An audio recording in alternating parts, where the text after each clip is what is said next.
బ్రాహ్మణుడికో, ఒక వడ్రంగికో, ఒక కమ్మరికో, ఒక కుమ్మరికో, ఒక రచకకో, ఓ నాయి బ్రాహ్మణుడికో ఎవరికి నువ్వేమిచ్చావు?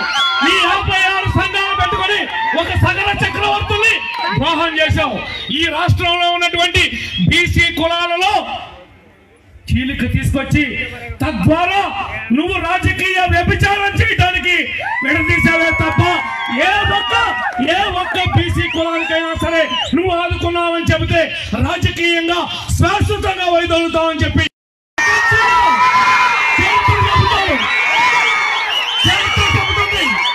బీసీ అంటే ఏంటో, తెలుగుదేశం అంటే ఏంటో, బీసీలు ఎక్కడ పుట్టారో, ఎక్కడ రాజకీయ కేంద్రాలు చెప్పేది ఈనాడు నువ్వు చెప్తున్న మాటలు, నువ్వు చేస్తున్నటువంటి చేష్టలు. ఒక నాయి బ్రాహ్మణుడికి కొట్టు పెడితే కుర్చీలు ఇచ్చాం, ఖర్చులు ఇచ్చాం, ఆదరణ ద్వారా 110 యూనిట్ల కరెంటు సబ్సిడీ మీద ఇచ్చారా? మేము బీసీల కోసం చేసింది, మేము మా యాదవుల కోసం, మా యాదవ సోదరుల కోసం ఆదరణ ద్వారా, మరేమిటో పశు సంవర్ధ శాఖ ద్వారా ఈనాడు గొర్రెల కాపర్లు కావచ్చు, గేదెల కాపర్లు కావచ్చు, ఈ రాష్ట్రంలో పాలు తాగుతున్నామంటే, పొద్దున్న కాఫీ తాగుతున్నామంటే జై హో బీసీ. ఈనాడు పాలు తీసేది యాదవులు, పాలు పోసేది యాదవులు, పాలు పోసేది గౌడాసు, పాలు పోసేది బీసీలు. ఈనాడు కమ్మ, రెడ్డి, ఇంకెప్పుడు లేవు గేదెలు, అందరూ సంతానంతో లేరు, ఎవడు పశు పోషణ లేదు. ఈనాడు మాంసం తింటున్నామంటే, ఈనాడు కోళ్ళు తింటున్నామంటే చికెన్ ఎవడరా పెంచుతుంది? మోసడికే మాటలు మాట్లాడుతున్నారు, మోసడికే మాటలు ఎందుకు మాట్లాడుతున్నారు అని అడుగుతున్నారు. ఈనాడు నువ్వు ఒక్క మందు బిళ్ళ అంటే ఒక్క మందు బిళ్ళ పశువుల హాస్పిటల్లో ఉందా అని అడుగుతున్నా. ఏ డాక్టర్ అయినా గ్రామంలోకి వస్తే ఒక చీటీ పట్టుకుని, పెన్ను పట్టుకుని రాస్తున్నాడు చీటీలు. దేనికి? మందులు కొనుక్కొచ్చుకోండి, బయట మార్కెట్లోకి వెళ్ళని. ఆనాడు చంద్రబాబు ఉండగా ఒక్క మందు బిళ్ళైనా మేము కొనుక్కున్నావా అని అడుగుతున్నా. క్యాలెండర్ ఉంటుంది, దొమ్మకని, గాళ్ళుకని, పారుడుకని, చిటికని, ఇవన్నీ మీకు తెలియదు. నేను కూడా పశు పోషణ చేస్తున్నాను కాబట్టి నేను మీకు చెబుతున్నా. క్యాలెండర్ వైజ్ గా ఏ నెలలో ఏదయ్యాలో ఆనాడు పాలకులు నిర్ణయించేవాళ్ళు. ఈనాడు పశు సంవర్ధన శాఖని అతి గతి లేక అలో లక్ష్మణ లేదా, నేనేమన్నా జగన్మోహన్ రెడ్డి ప్రభుత్వం గురించి అసత్యమైనటువంటి మాటలు ఒక్క మాట మాట్లాడినా బహిరంగ క్షమాపణ చెప్పడమే కాదు, శాశ్వతంగా రాజకీయాలు వదిలేస్తా. నీకు చంద్రబాబు గారికి, నక్కకి, నాగలోకానికి ఉన్న తేడా ఉంది. అనేక ఆ చౌటాగాడు చుట్టూతా ప్రదక్షిణ చేశారు.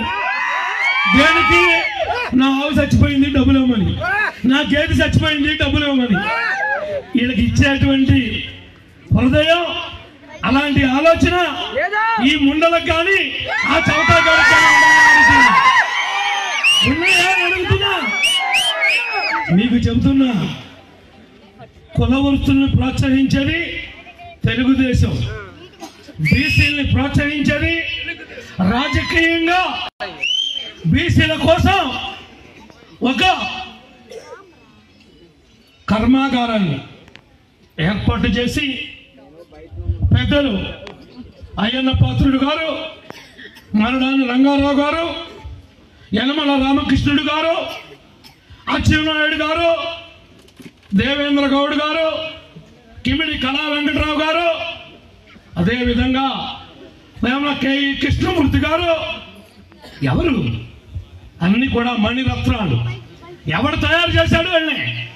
ఎవడు రాజకీయంగా వీళ్ళని తీసుకుని వచ్చి పెళ్ళయి అవన వయసులోనే ఎమ్మెల్యేలను చేసి చట్టసభల్లో బీసీల యొక్క సమస్యల్ని వినిపించి బీసీల హక్కుల కోసం పోరాటం చేసింది ఈ కుక్కమూతి పిందలా వీళ్ళ అని అడుగుతున్నా. ఈ కుక్కమూతి పిందలా అని అడుగుతున్నా. నీ తల్లికి నీ చెల్లికి న్యాయం చేయనటువంటి నీచ రాజకీయానికి ఒడిగట్టినటువంటి వ్యక్తివి నువ్వు మమ్మల్ని కానీ జనసేనని కానీ తెలుగుదేశాన్ని కానీ మాట్లాడే నైతిక హక్కు అర్హత నీకు లేదని కూడా ఈ సందర్భంగా తెలియజేస్తా ఉన్నా. ఇంకా ఎక్కువసేపు మాట్లాడను, ఎక్కువ మంది లేవరా.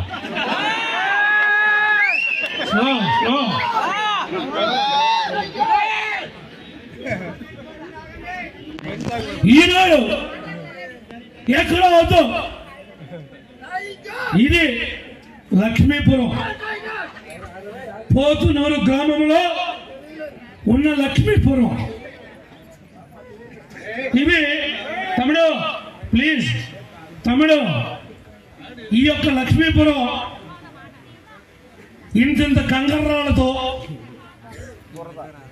ఎర్రమట్టితో గోతులతో నేళ్లతో ఆ పక్క ఈ పక్క డ్రైనేజ్తో మురుకు కంపు కొడుతూ వర్షం వస్తే మునిగిపోయేటువంటి కాలనీ అవునా కాదా? ఒక్క మాట అంట, బాధపడమాకండి. లక్ష్మీపురం కనుక నన్ను గెలిపించాలనేటువంటి కృతనిశ్చయంతో మీరు పనిచేస్తుంటే నేను పరముని 2019లో వదిలిన తర్వాత నేను మళ్ళీ మీ గుమ్మగుమ్మాన్ని టచ్ చేశాను తప్ప మరెవడు మీ దగ్గరికి రాలా. ఒకవేళ వచ్చినా నా అంత మనస్ఫూర్తిగా మీ 9 బజార్లు తిరగల. శ్రీమంతుడి సినిమాలో